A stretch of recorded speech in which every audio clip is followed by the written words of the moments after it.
नैमिषारण्य में दीर्घ सत्र के अंत में मुनियों के पास वायु देवता का आगमन, उनका सत्कार तथा ऋषियों के पूछने पर वायु के द्वारा पशुपाश एवं पशुपति का तात्विक विवेचन। सूत जी कहते हैं, मुनीश्वरों, उस समय उत्तम व्रत का पालन करने वाले उन महाभाग महर्षियों ने उस देश में महादेव जी की आराधना करते हुए एक महान यज्ञ का आयोजन किया। वह यज्ञ जब आरंभ हुआ तब महर्षियों को सर्वथा आश्चर्यजनक जान पड़ा। तदनंतर समय बीतने पर जब प्रचुर दक्षिणाओं से युक्त वह यज्ञ समाप्त हुआ तब ब्रह्मा जी की आज्ञा से वायुदेव स्वयं वहां पधारे।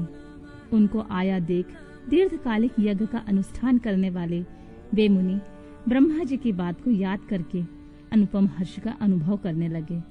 उन सब ने उठकर आकाश जन्मा वायु देवता को प्रणाम किया और उन्हें बैठने के लिए एक सोने का बना हुआ आसन दिया। वायु देवता उस आसन पर बैठे। मुनियों ने उनकी विधिवत पूजा की। तदनंतर उन सब का अभिनंदन करके वे कुशल मंगल पूछने लगे। वायु देवता बोले, ब्राह्मणों, इस महान यज्ञ का अनुष्ठान पूर्ण होने तक तुम सब लोग सकुशल रहे ना? यज्ञहंता देवद्रोही दैत्यों ने तुम्हें कोई बाधा तो नहीं पहुंचाई? तुम्हें कोई प्रायश्चित तो नहीं करना पड़ा? तुम्हारे यज्ञ में कोई दोष तो नहीं आया? क्या तुम लोगों ने स्त्रोत और शस्त्र ग्रहों द्वारा देवताओं का, पितृकर्मों का, पितरों का भली भांति पूजन करके यज्ञ विधि का अनुष्ठान भली भांति संपन्न किया? इस महायज्ञ की समाप्ति हो जाने पर अब आप लोग क्या करना चाहते हैं? मुनियों ने कहा, प्रभु, हमारे कल्याण की वृद्धि के लिए जब आप स्वयं यहाँ आ गए हैं, जब अब हमारा सब प्रकार से कुशल मंगल ही है तथा हमारी तपस्या भी उत्तम होगी, अब पहले का वृतांत सुनिए। हमारा हृदय अज्ञान अंधकार से आक्रांत हो गया था। तब हमने विज्ञान की प्राप्ति के लिए पूर्व काल में प्रजापति की उपासना की। शरणागत वत्सल प्रजापति ने हम शरणागतों पर कृपा करके इस प्रकार कहा, ब्राह्मणों, रुद्रदेव सबसे श्रेष्ठ हैं, वही परम कारण हैं। उन्हें तर्क से नहीं जाना जा सकता। भक्तिमान पुरुष ही उनके स्वरूप को ठीक ठाक देखता और समझता है। भक्ति भी उनकी कृपा से ही मिलती है और उस कृपा से ही परमानंद की प्राप्ति होती है। अतः उनकी कृपा प्रसाद को प्राप्त करने के लिए तुम लोग नैमिषारण्य में यज्ञ का आयोजन करो। दीर्घ काल तक चलने वाले उस यज्ञ के द्वारा परम कारण रुद्रदेव की आराधना करो। यज्ञ के अंत में उन रुद्रदेव की कृपा प्रसाद से वायु देवता वहां पधारेंगे। उनके मुख से वहां तुम्हें ज्ञान लाभ प्राप्त होगा और उससे कल्याण की प्राप्ति होगी। महाभाग, ऐसा आदेश देकर परमेश्वरी ने हम सबको यहाँ भेजा। हम इस देश में आपके आगमन की प्रतीक्षा करते हुए 1 सहस्र दिव्य वर्षों तक दीर्घकालिक यज्ञ के अनुष्ठान में लगे रहे। अतः इस समय आपके आगमन के सिवा हमारे लिए कोई दूसरी प्रार्थनीय वस्तु नहीं है। दीर्घ काल से यज्ञ अनुष्ठान में लगे हुए उन महर्षियों का यह पुरातन वृतांत सुनकर वायु देवता मन ही मन प्रसन्न हो मुनियों से घिरे हुए वहां बैठे रहे। फिर उन सब के पूछने पर उनके भक्ति भाव की वृद्धि के लिए उन्होंने भगवान शंकर की सृष्टि आदि ऐश्वर्य को संक्षेप से बताया। नैमिषारण्य के ऋषियों ने पूछा, देव, आपने ईश्वर विषय ज्ञान कैसे प्राप्त किया तथा आप अव्यक्ता जन्मा ब्रह्मा जी के शिष्य किस प्रकार हुए? वायु देवता बोले, महर्षियों, 19वें कल्प का नाम श्वेत लोहित कल्प समझना चाहिए। उस कल्प में चतुर्मुख ब्रह्मा जी ने सृष्टि की कामना से तपस्या की। उनकी उस तीव्र तपस्या से संतुष्ट हो स्वयं उनके पिता देवादिदेव महेश्वर ने उन्हें दर्शन दिया। वे दिव्य कुमारावस्था में युक्त रूप धारण करके रूपवानों में श्रेष्ठ श्वेत नामक मुनि होकर दिव्य वाणी बोलते हुए उनके सामने उपस्थित हुए। वेदों के अधिपति तथा सबके पालक पिता महेश्वर का दर्शन करके गायत्री सहित ब्रह्मा जी ने उन्हें प्रणाम किया और उन्हीं से उत्तम ज्ञान पाया। ज्ञान पाकर विश्वकर्मा चतुर्मुख ब्रह्मा संपूर्ण चराचर भूतों की सृष्टि करने लगे। साक्षात परमेश्वर शिव से सुनकर ब्रह्मा जी ने अमृत रूप का ज्ञान प्राप्त किया था। इसीलिए मैंने तपस्या के बल से उन्हीं के मुख से उस ज्ञान को उपलब्ध किया। मुनियों ने पूछा, आपने वह कौन सा ज्ञान प्राप्त किया जो सत्य से भी परम सत्य और शुभ है तथा जिसमें उत्तम निष्ठा रखकर पुरुष परमानंद को प्राप्त करता है? वायु देवता बोले, महर्षियों, मैंने पूर्व काल में पशुपाश और पशुपति का जो ज्ञान प्राप्त किया था, सुख चाहने वाले पुरुषों को उसी में ऊंची निष्ठा रखनी चाहिए। अज्ञान से उत्पन्न होने वाला दुख ज्ञान से भी दूर होता है। वस्तु के विवेक का नाम ज्ञान है। वस्तु के 3 भेद बताए गए हैं, जड़, प्रकृति, चेतन जीव और उन दोनों का नियंता परमेश्वर। इन तीनों को क्रम से पाश, पशु और पशुपति कहते हैं। तत्व पुरुष है प्रारंभ। इन तीनों तत्वों को क्षर, अक्षर तथा उन दोनों से अतीत कहते हैं। अक्षर ही पशु कहा गया है। क्षर तत्व का नाम ही पाश है और क्षर और अक्षर दोनों से परे जो परम तत्व है उसी को पति या पशुपति कहते हैं। प्रकृति को ही क्षर कहा गया है, पुरुष को ही अक्षर कहा गया है। जो इन दोनों को प्रेरित करता है वह क्षर और अक्षर दोनों में से भिन्न तत्व परमेश्वर कहा गया है। माया का ही नाम प्रकृति है। पुरुष उस माया से आवृत है। मल और कर्म के द्वारा प्रकृति का पुरुष के साथ संबंध होता है। शिव ही उन दोनों के प्रेरक ईश्वर हैं। माया महेश्वर की शक्ति है। चित स्वरूप जीव उस माया से आवृत है। चेतन जीव को आच्छादित करने वाला अज्ञानमय पाशी मल कहलाता है। उससे शुद्ध हो जाने पर जीव स्वतः शिव हो जाता है। वह विशुद्धि शिवत्व है।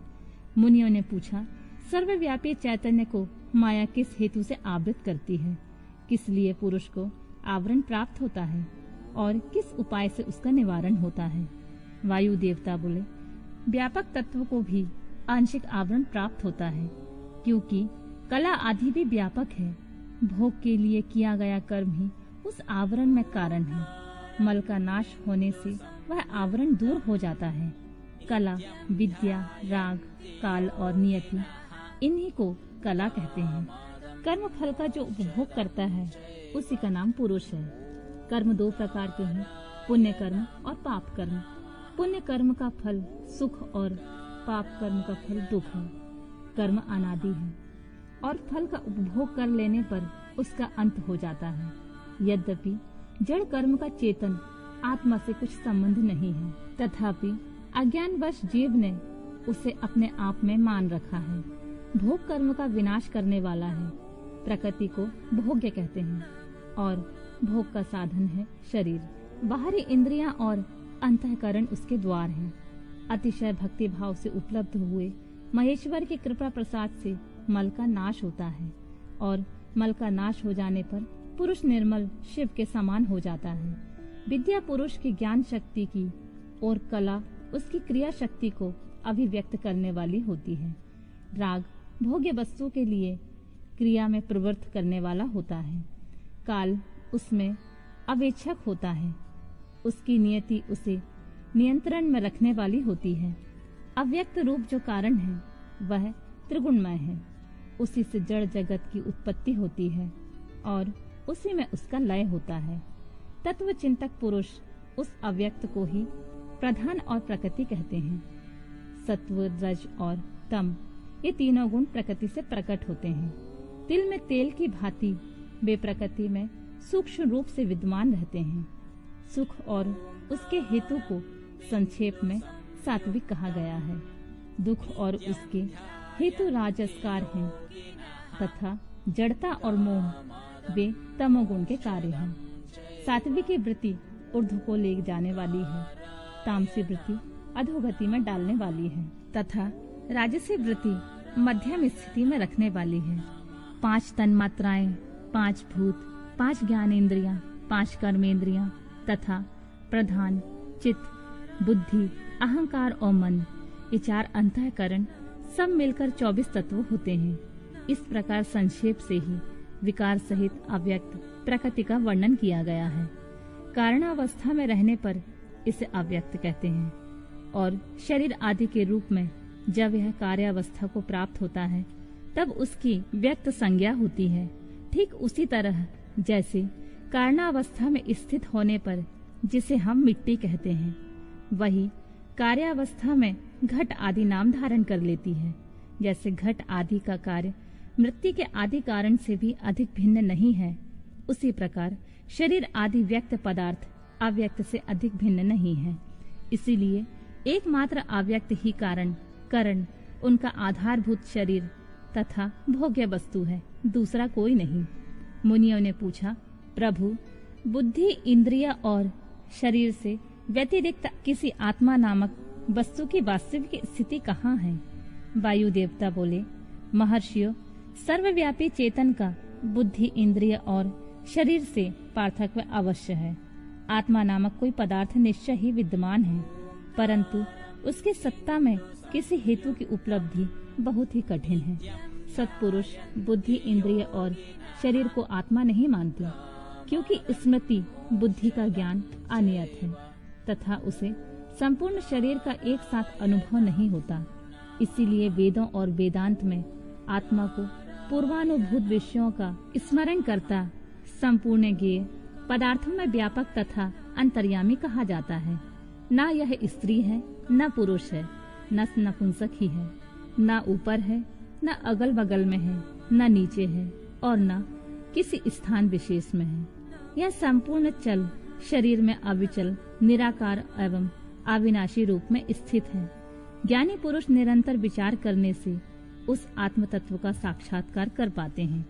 पुरुष का यह जो शरीर कहा गया है, इससे बढ़कर अशुद्ध, पराधीन, दुखमय और अस्थिर दूसरी कोई वस्तु नहीं है।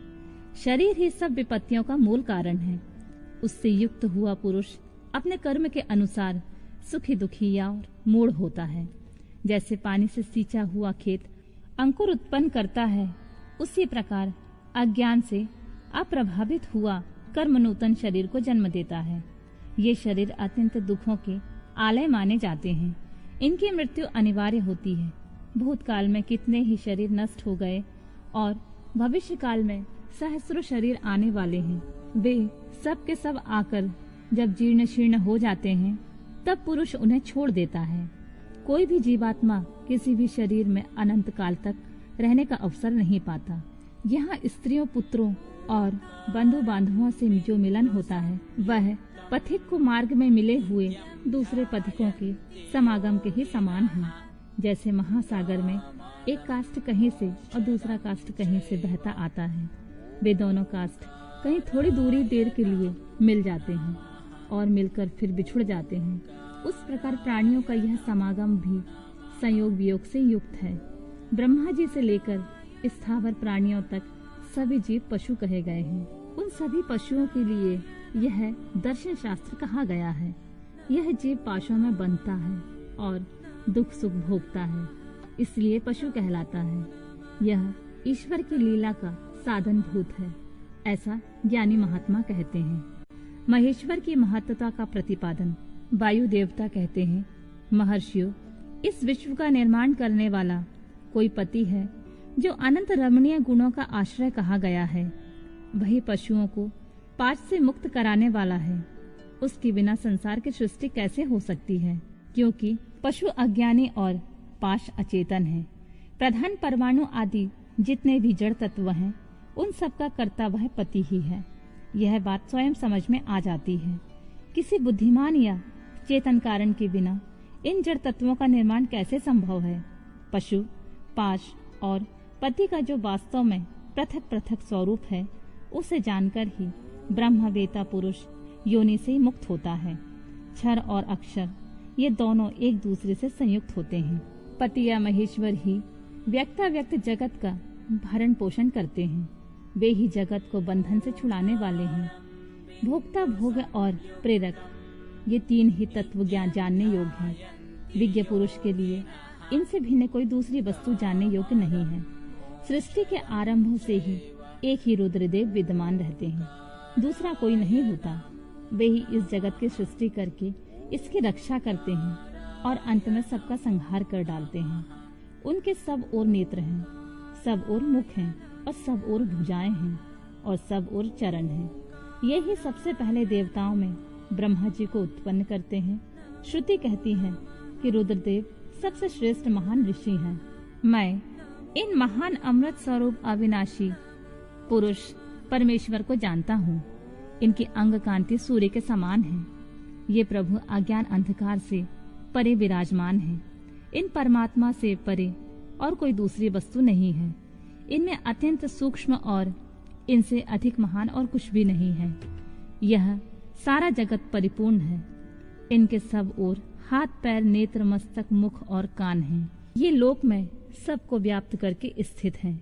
ये संपूर्ण इंद्रियों के विषयों को जानने वाले हैं, परंतु वास्तव में सब इंद्रियों से रहित हैं। सबके स्वामी, शासक, शरणदाता और सुहद्र हैं।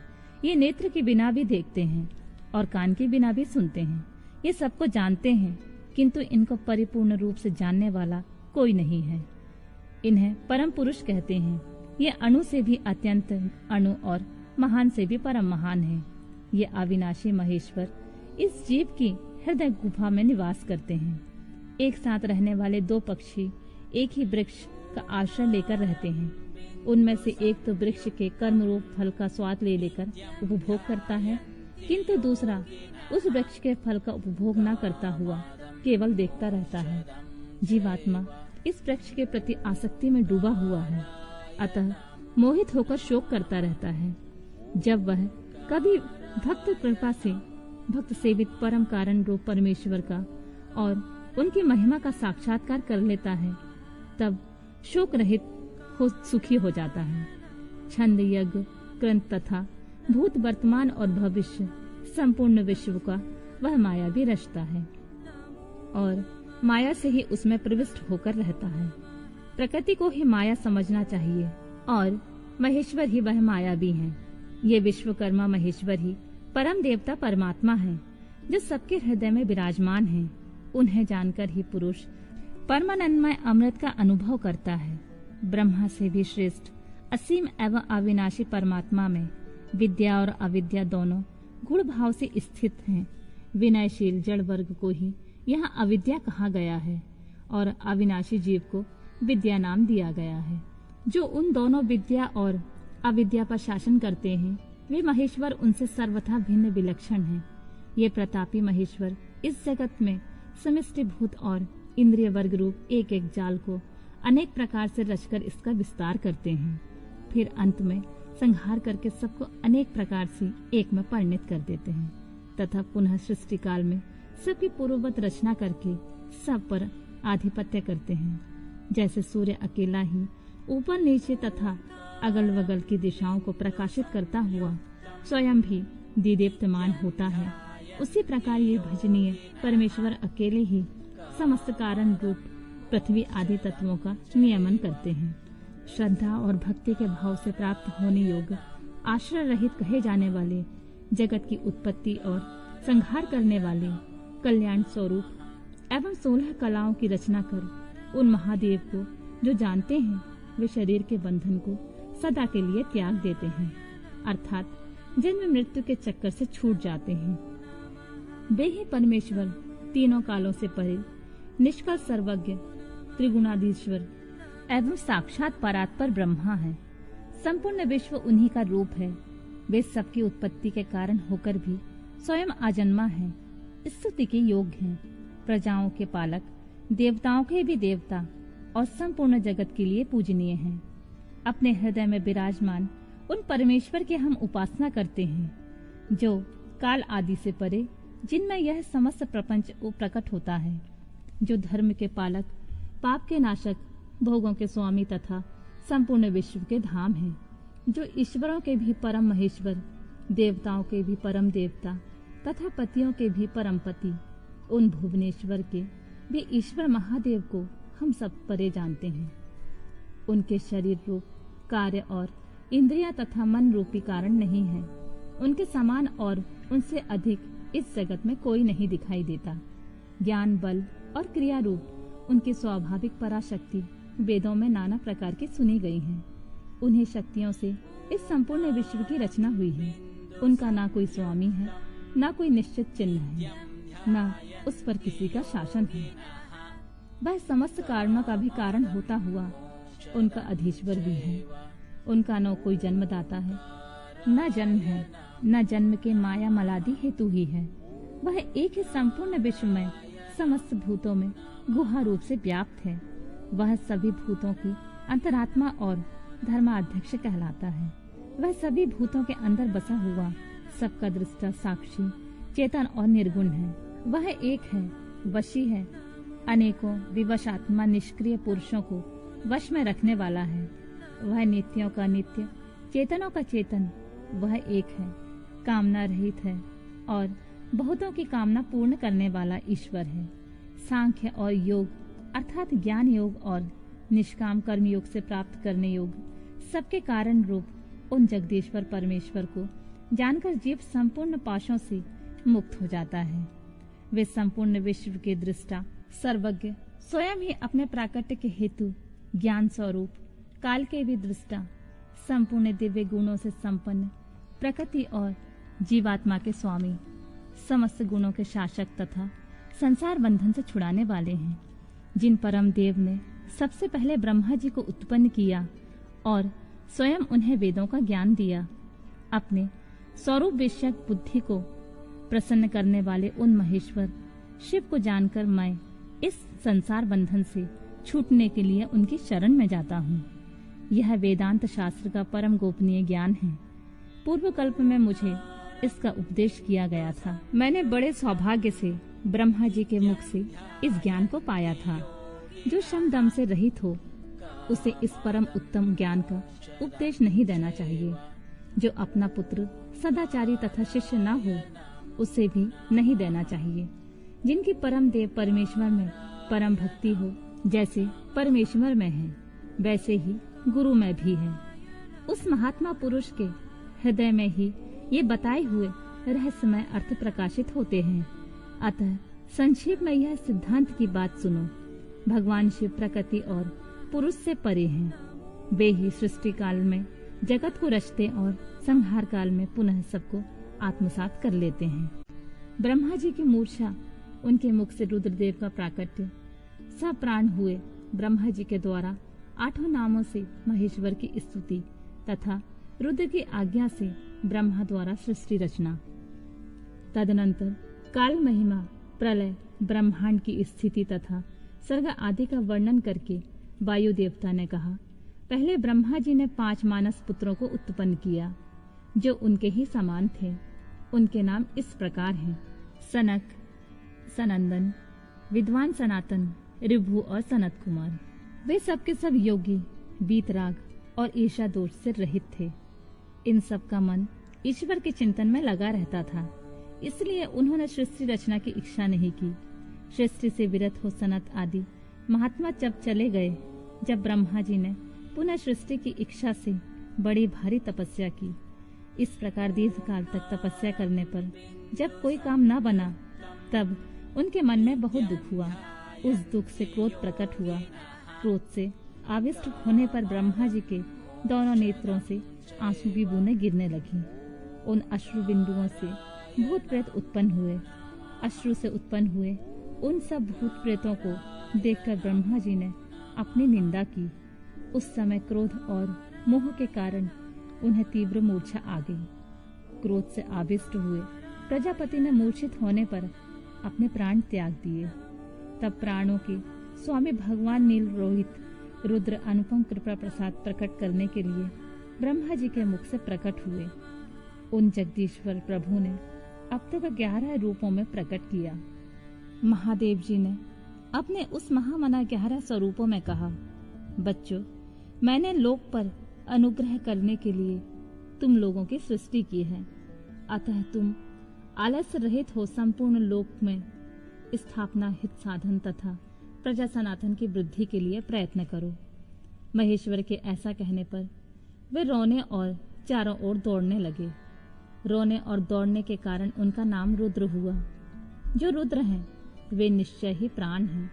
जो प्राण हैं वे ही महात्मा रुद्र हैं। तत्पश्चात ब्रह्मपुत्र महेश्वर ने दया करके मरे हुए देवता परमेष्ठी ब्रह्मा जी को पुनः प्राण दान दिया। ब्रह्मा जी के शरीर में प्राणों के लौट आने पर रुद्रदेव का मुख प्रसन्नता से खिल उठा। उन विश्वनाथ ने ब्रह्मा जी से यह उत्तम बात कही, उत्तम व्रत का पालन करने वाले जगत गुरु महाभाग, डरो मत, मैंने तुम्हारे प्राणों को नूतन जीवन प्रदान किया है, अतः सुख से उठो। स्वप्न में सुने हुए वाक्य की भांति उस मनोहर वचन को सुनकर ब्रह्मा जी ने प्रफुल्ल कमल के समान सुंदर नेत्रों द्वारा धीरे से भगवान हरि की ओर देखा। उनके प्राण पहले की तरह लौट आए थे।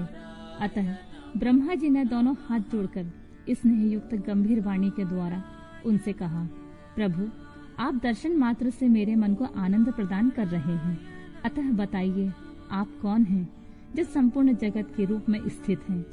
क्या वे ही भगवान आप 11 रूपों में प्रकट हुए हैं? उनकी यह बात सुनकर देवताओं के स्वामी महेश्वर अपने परम सुखदायक कर कमलों द्वारा ब्रह्मा जी का स्पर्श करते हुए बोले, देव, तुम्हें ज्ञात होना चाहिए कि मैं परमात्मा हूँ और इस समय तुम्हारा पुत्र होकर प्रकट हुआ हूँ।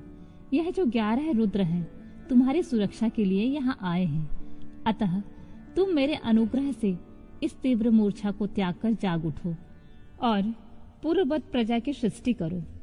भगवान शिव के ऐसा कहने पर ब्रह्मा जी के मन में बड़ी प्रसन्नता हुई।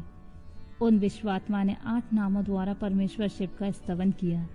ब्रह्मा जी बोले, भगवान रुद्र, आपका तेज असंख्य सूर्यों के समान अनंत है, आपको नमस्कार है। रस स्वरूप और जलमय विग्रह वाले आप भव देवता को नमस्कार है। नंदी और सुरभि ये दोनों आपके स्वरूप हैं। आप पृथ्वी रूपधारी सर्व को नमस्कार है। स्पर्शमय वायु रूप वाले आपको नमस्कार है। आप ही वसु रूपधारी ईश हैं, आपको नमस्कार है। अत्यंत तेजस्वी अग्नि रूप आप पशुपति को नमस्कार है। शब्द तन मात्रा से युक्त आकाश रूपधारी आप भीमदेव को नमस्कार है। उग्र रूप वाले यजमान मूर्ति आपको नमस्कार है। सोम रूप आप अमृत मूर्ति महादेव जी को नमस्कार है। इस प्रकार 8 मूर्ति और 8 नाम वाले आप भगवान शिव को मेरा नमस्कार है। इस प्रकार विश्वनाथ महादेव जी की स्तुति करके लोक पितामह ब्रह्मा ने प्रणाम पूर्वक उनसे प्रार्थना की, भूत भविष्य और वर्तमान के स्वामी मेरे पुत्र भगवान महेश्वर, आप सृष्टि के लिए मेरे शरीर से उत्पन्न हुए हैं, इसलिए जगत प्रभु इस महान कार्य में संलग्न हुए मुझ ब्रह्मा को आप सर्व के सहायता करें और स्वयं भी प्रजा की सृष्टि करें। ब्रह्मा जी की इस प्रकार प्रार्थना करने पर कल्याणकारी त्रिपुर नाशक रुद्रदेव ने बहुत अच्छा कहकर उनकी बात मान ली। तदनंतर प्रसन्न हुए महादेव जी का अभिनंदन करके सृष्टि के लिए उनकी आज्ञा पाकर भगवान ब्रह्मा ने अन्यान्य प्रजाओं की सृष्टि आरंभ की। उन्होंने अपने मन से ही मरीचि, भृगु, अंगिरा, पुलस्त्य, पुलह, क्रतु, अत्रि और वशिष्ठ की सृष्टि की। ये सब ब्रह्मा जी के पुत्र कहे गए हैं। धर्म, संकल्प और रुद्र के साथ इनकी संख्या 12 होती है। ये सब पुराने गृहस्थ हैं। देवगणों सहित इनके 12 दिव्य वंश कहे गए हैं, जो प्रजावान, क्रियावान तथा महर्षियों से अलंकृत हैं। तत्पश्चात जल पर स्थित हुए रुद्र सहित ब्रह्मा जी ने देवताओं, असुरों, पितरों और मनुष्यों की सृष्टि करने का विचार किया। ब्रह्मा जी ने सृष्टि के लिए समाधिस्थ होकर अपने चित्त को एकाग्र किया। तत्पश्चात मुख से देवताओं को, कोख से पितरों को, कोटि के अगले भाग से असुरों को तथा प्रजनेन्द्रियों से सब मनुष्यों को उत्पन्न किया। उनके गुदा स्थान में राक्षस उत्पन्न हुए, जो सदा भूख से व्याकुल रहते हैं। उनमें तमोगुण और रजोगुण की प्रधानता होती है।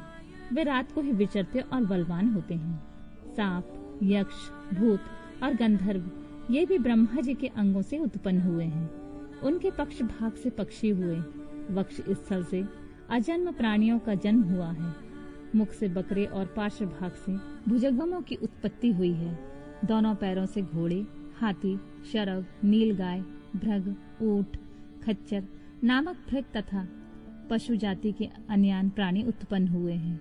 रोमावलियों से औषधियों और फल फूलों का प्राकट्य हुआ है। ब्रह्मा जी के पूर्ववर्ती मुख से गायत्री छंद, ऋग्वेद, त्रिवित्र, तोम, रथंतर, साम तथा अग्नियोष्ठोम की यज्ञ की उत्पत्ति हुई है। उनके दक्षिण मुख से यजुर्वेद, त्रिदुप्त, छंद, पंचदश, तोम, रथंतर, साम तथा अग्निष्टोम नामक यज्ञ की उत्पत्ति हुई है। उनके दक्षिण मुख से यजुर्वेद, त्रिस्तुप, छंद, पंचदश, तोम, बृहस्साम और उक्यत नामक यज्ञ की उत्पत्ति हुई है। उन्होंने अपने पश्चिम मुख से सामवेद, जगति छंद, सप्तदश, तोम, वैरूप्य, साम्य और अतिरात्र नामक यज्ञ को प्रकट किया। उनके उत्तरवर्ती मुख से एक विंश, तोम, अथर्ववेद, आयुक्तयाम नामक यम, अनुष्छंद और वैराज नामक साम्य का प्रादुर्भाव हुआ। उनके अंगों से और भी बहुत छोटे छोटे प्राणी उत्पन्न हुए। उन्होंने यक्ष, पिशाच, गंधर्व, अप्सराओं के समुदाय, मनुष्य, किन्नर, राक्षस, पक्षी, पशु, मृग और सर्प आदि संपूर्ण नित्य एवं अनित्य स्थावर जंगम जगत की रचना की। उनमें से जिन्होंने जैसे जैसे कर्म पूर्व कल्पों में अपनाए थे, पुनः पुनः सृष्टि होने पर उन्होंने अपने उन्हीं कर्मों को अपनाया। उस समय वे अपने पूर्व भावना से भावित होकर हिंसा अहिंसा से युक्त मृदु कठोर, धर्म अधर्म तथा सत्य और मिथ्या कर्म को अपनाते हैं, क्योंकि पहले ही वासना के अनुकूल कर्म ही उन्हें अच्छे लगते हैं। इस प्रकार विधाता ने स्वयं ही इंद्रियों के विषय, भूत और शरीर आदि में विभिन्नता और व्यवहार की सृष्टि की। उन पितामह ने कल्प के आरंभ में देवता आदि प्राणियों के नाम, रूप तथा कार्य विस्तार को वेदोक्त वर्णन के अनुसार ही निश्चित किया। ऋषियों के नाम तथा जीविका साधक कर्म भी उन्होंने वेदों के अनुसार ही निर्दिष्ट किए। अपनी रात व्यतीत होने पर अजन्मा ब्रह्मा ने स्वरचित प्राणियों को वे ही नाम और कर्म दिए जो पूर्व काल में उन्हें प्राप्त थे। जिस प्रकार भिन्न भिन्न ऋतुओं के पुनः पुनः आने पर उनके चिन्ह और नाम रूप आदि पूर्ववत रहते हैं, उसी प्रकार युगादि काल में भी उनके पूर्व भाव ही दृष्टिगोचर होते हैं। इस प्रकार स्वयंभू ब्रह्मा जी की लोक सृष्टि उन्हीं के विभिन्न अंगों से प्रकट हुई है। महत से लेकर विशेष पर्यंत सब कुछ प्रकृति का विकार है। यह प्राकृत जगत चंद्रमा और सूर्य की प्रभा से उद्दासित, ग्रह और नक्षत्रों से मंडित, नदियों, पर्वतों तथा समुद्रों से अलंकृत और भांति भांति के रमणीय नगरों एवं समृद्धिशाली जनपदों से सुशोभित है। इसी को ब्रह्मा जी का वन या ब्रह्मा वृक्ष कहते हैं। उस ब्रह्मा वन में अव्यक्त एवं सर्वज्ञ ब्रह्मा विचरते हैं। वह सनातन ब्रह्मा वृक्ष अव्यक्त रूपी बीज से प्रकट एवं ईश्वर के अनुग्रह पर स्थित है। बुद्धि इसका तना और बड़ी बड़ी डालियां हैं। ब्रह्मा भीतर के खोखले हैं। महाभूत इसकी सीमा है। विशेष पदार्थ इसके निर्मल पत्ते हैं। धर्म और अधर्म इसके सुंदर फूल हैं। इसमें मुख और दुख रूपी फल लगते हैं। यह संपूर्ण भूतों का जीवन का सहारा है। ब्राह्मण लोग सुदलोक में उनका मस्तक, आकाश को नाभि, चंद्रमा और सूर्य को नेत्र, दिशाओं को कान और पृथ्वी को उनके पैर बताते हैं। वे आचिंत्य स्वरूप महेश्वर ही सब भूतों के निर्माता हैं। उनके मुख से ब्राह्मण प्रकट हुए हैं। वक्ष स्थल से ऊपरी भाग से क्षत्रियों की उत्पत्ति हुई है। दोनों जांघों से वैश्य और पैरों से शूद्र उत्पन्न हुए हैं। इस प्रकार उनके अंगों से ही संपूर्ण वर्णों का प्रादुर्भाव हुआ है। भगवान रुद्र के ब्रह्मा जी के मुख से प्रकट होने का रहस्य।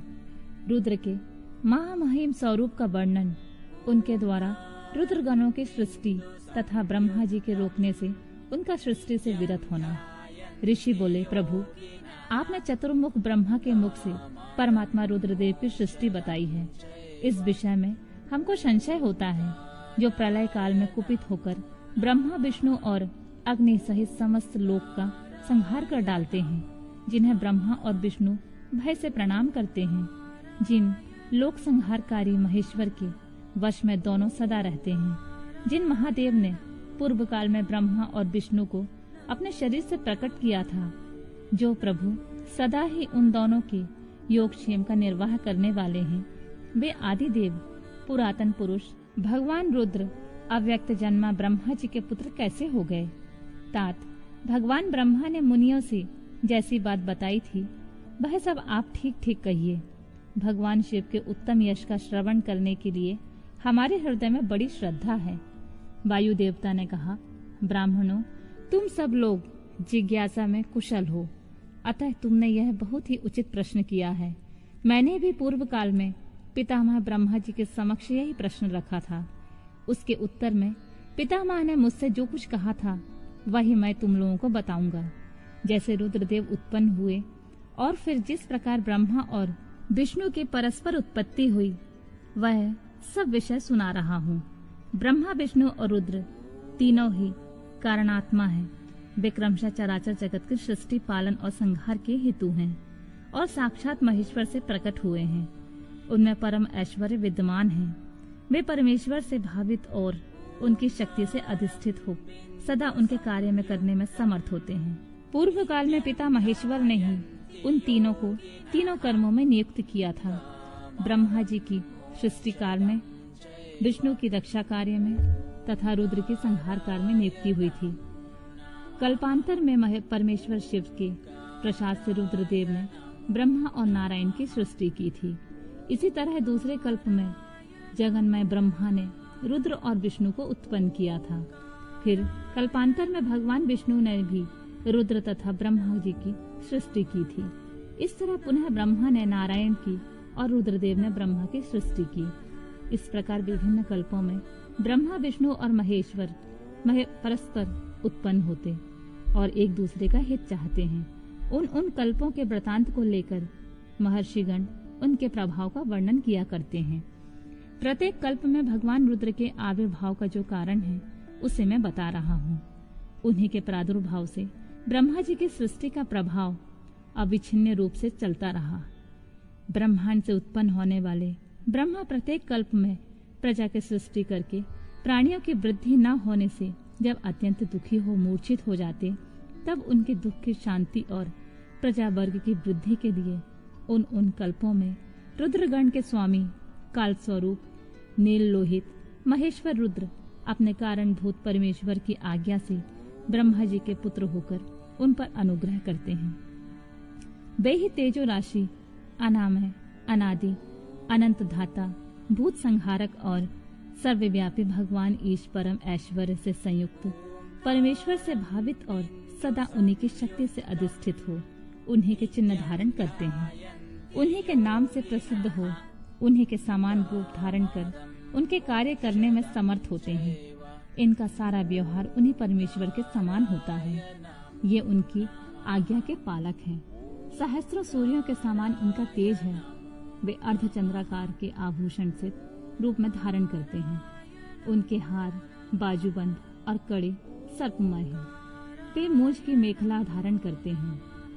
जलंधर, विरंच और इंद्र उनके सेवा में खड़े रहते हैं तथा हाथ में कपाल खंड उनकी शोभा बढ़ाता है। गंगा की ऊंची तरंगों से उनके पिंगल वर्ण वाले केश और मुख भीगे रहते हैं। उनके कमनीय कैलाश पर्वत की विभिन्न प्रांत टूटी हुई दाढ़ वाले सिंह आदि वन्य पशुओं से आक्रांत है। उनके बाएं कानों के पास गोलाकार कुंडल झिलमिलाता रहता है।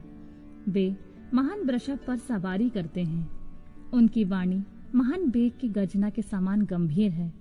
कांति प्रचंड अग्नि के समान उद्दीप्त है और बल पराक्रम भी महान है। इस प्रकार ब्रह्मा पुत्र महेश्वर का विशाल रूप बड़ा भयानक है। वे ब्रह्मा जी को विज्ञान देकर सृष्टि कार्य में उनकी सहायता करते हैं। अतः रुद्र के कृपा प्रसाद से प्रत्येक कल्प में प्रजापति की प्रजा सृष्टि प्रवाह रूप से नित्य बनी रहती है। एक समय ब्रह्मा जी ने नील लोहित भगवान रुद्र से सृष्टि करने की प्रार्थना की। तब भगवान रुद्र ने मानसिक संकल्प के द्वारा बहुत से पुरुषों की सृष्टि की। वे सब के सब अपने ही समान थे। सब ने जटाजूट धारण कर रखे थे। सभी निर्भय, नीलकंठ और त्रिनेत्र थे। जरा और मृत्यु उनके पास भी नहीं पहुंचने पाती थी। चमकीले शूल उनके श्रेष्ठ आयुध थे। उन रुद्रगणों ने संपूर्ण 14 भवनों को आच्छादित कर लिया था। उन विविध रुद्रों को देखकर पितामह ने रुद्रदेव से कहा, देव देवेश्वर, आपको नमस्कार है। आप ऐसी प्रजाओं की सृष्टि ना कीजिए, आपका कल्याण हो। अब दूसरी प्रजाओं की सृष्टि कीजिए जो मरण धर्म वाली हो। ब्रह्मा जी के ऐसा कहने पर परमेश्वर रुद्र उनसे हंसते हुए बोले, मेरी सृष्टि वैसी नहीं होगी। अशुभ प्रजाओं की सृष्टि तुम ही करो। ब्रह्मा जी से ऐसा कहकर संपूर्ण भूतों के स्वामी भगवान रुद्र उन रुद्रगणों के साथ प्रजा की सृष्टि के कार्य में निवृत्त हो गए।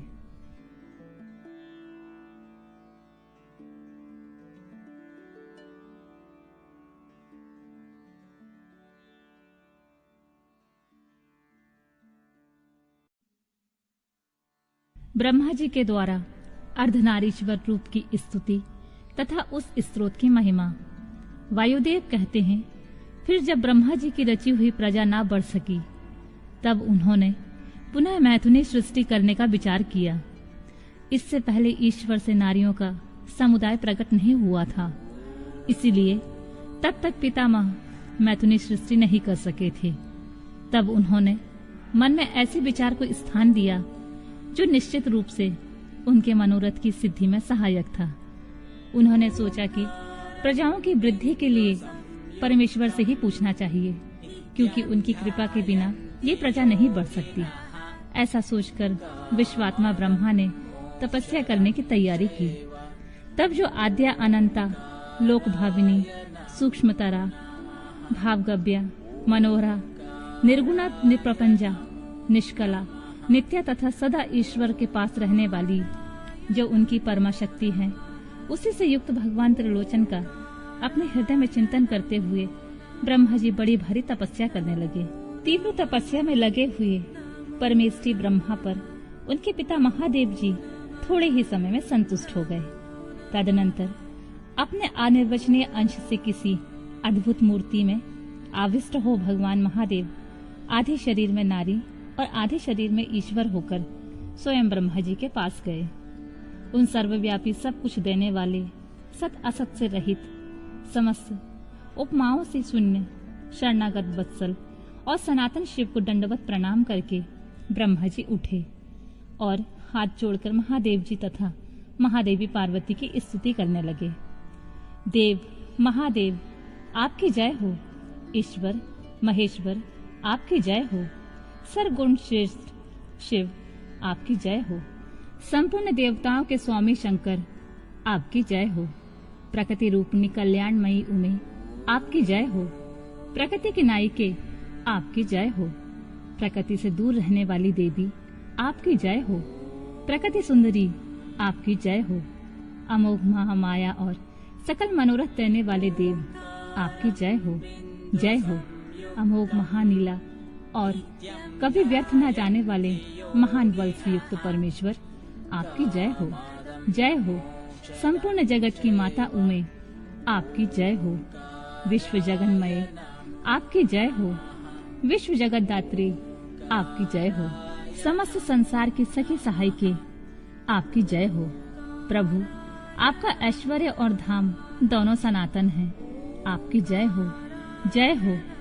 आपका रूप और अनुचर वर्ग भी आपकी ही भांति सनातन है, आपकी जय हो। जय हो। अपने तीनों रूपों द्वारा तीनों लोकों का निर्माण, पालन और संहार करने वाली देवी, आपकी जय हो। जय हो। जय हो।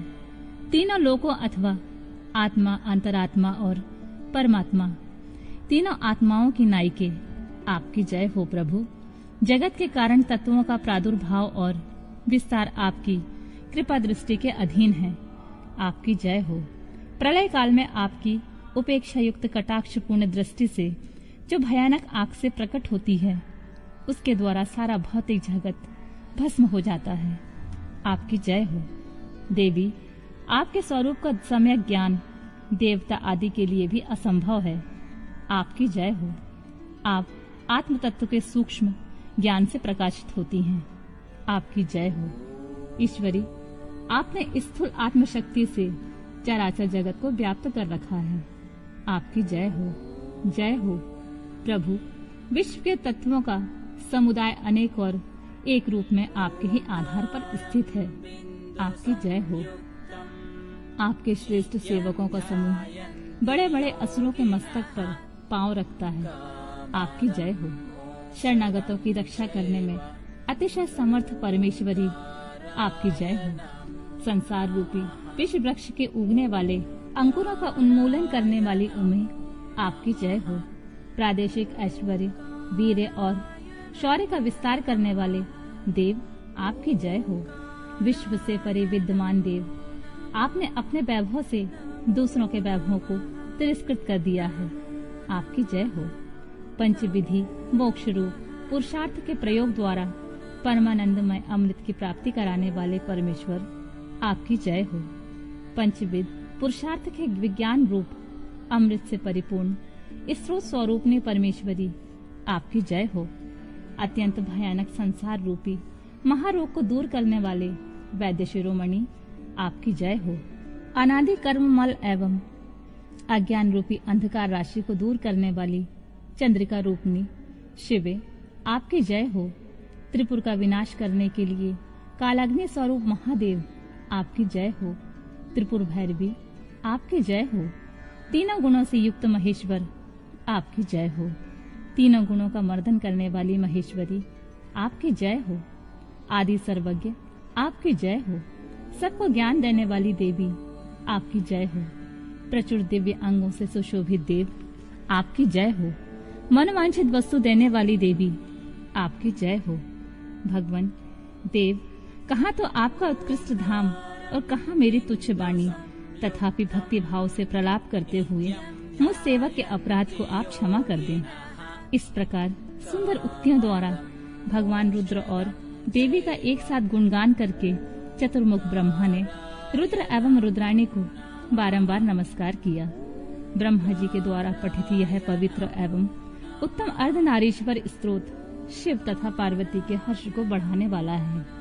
जो भक्ति पूर्वक जिस किसी भी गुरु की विद शिक्षा से इस स्तोत्र का पाठ करता है, वह शिव और पार्वती को प्रसन्न करने के कारण अपने अभीष्ट फल को प्राप्त कर लेता है। जो समस्त भुवनों के प्राणियों को उत्पन्न करने वाले हैं, जिनके विग्रह जन्म और मृत्यु से रहित हैं, तथा जो श्रेष्ठ नर और सुंदरी नारी के रूप में एक ही शरीर धारण करके स्थित हैं, उन कल्याणकारी भगवान शिव और शिवा को मैं प्रणाम करता हूँ।